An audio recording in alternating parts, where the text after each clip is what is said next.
महापालिका निवडणुकांची घोषणा झाली आहे. सर्वच पक्षांकडून अगदी जोरदार तयारी सुरू आहे. आज शिंदेच्या शिवसेनेच्या इच्छुक उमेदवारांच्या देखील मुलाखती सुरू आहेत आणि या संदर्भात सगळ्या संदर्भात आपण रवींद्र धंगेकर यांच्यासोबत बोलणार आहोत. भाऊ, कशा पद्धतीने प्रतिसाद आहे इच्छुक उमेदवारांच्या मुलाखती सुरू आहेत? नाही, आता आपण बघितलं असेल तर कार्यकर्ते वाजत गाजत येत आहेत. आपली पक्षाकडे मागणी करतायत, आम्हाला उमेदवारी द्या. ती सगळी चर्चा चालू आहे. पक्षाचे आमचे निलमताई आहेत, बाप्पू शिवतर आहेत, नाना भानगिरे, अजय भोसले आहेत, किरण साळे, सर्व पदाधिकारी आणि पक्षाचे प्रमुख कार्यकर्ते बसलेले आहेत. आणि याच्यामध्ये आता कार्यकर्त्यांची उमेदवारी चर्चा चालू आहे.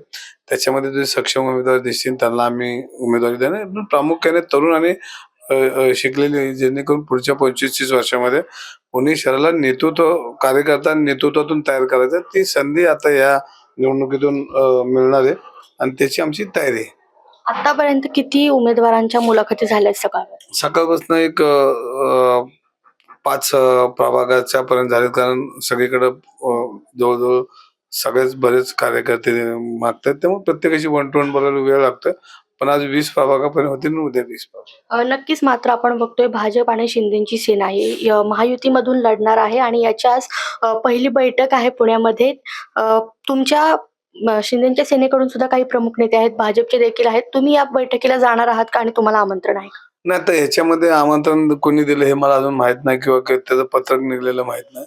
पण ही जी चर्चा असेल ती नेते लोकांच्या, मी कार्यकर्त्यांमधला आहे, त्यामुळे मी माझ्या जबाबदारी नसेल ती, किंवा मला बोलवलं सध्याचं काय मला दुःख नाही. पण विषय असा की ही कार्यकर्त्यांची निवडणूक आहे आणि कार्यकर्त्यांची बाजू मांडण्यासाठी मला कमीत कमी त्या मीटिंगच्या बाजूला ठेवलं असेल.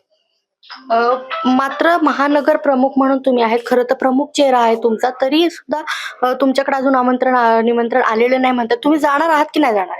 अंतिम अजून ही पहिली फेरी, याच्यामध्ये फायनल यादी ना, अंतिम यादीला मला बोलवलंच आहे. नक्कीच. आपण बघितलं तर खरं तर ही पहिलीच फेरी आहे, अंतिम नाही असं म्हणत आहे, अशी माहिती देखील रवींद्र धंगेकर यांनी दिलेली आपल्याला पाहायला मिळते. प्रियंका परदेशी, story.com पुणे.